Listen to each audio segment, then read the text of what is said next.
તો અમારે કાર્તિક છે ને ડબલામાં કઈક કરે છે. કાર્તિક શું કે શું છે ઈ? મારું મોઢું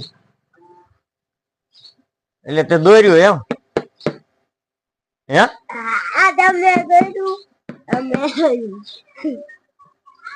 જો અમારે કાર્તિકભાઈ નું કેવું એમ છે આમાં મારું મોઢું કયું છે કેતા આ મારું મોઢું કાર્તિકભાઈ નું કેવું એમ છે મારું મોઢું છે.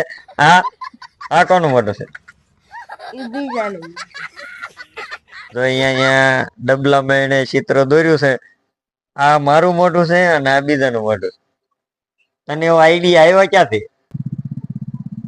એમાંથી શું કે મારા પપ્પાનું મોઢું દોરવું એમ?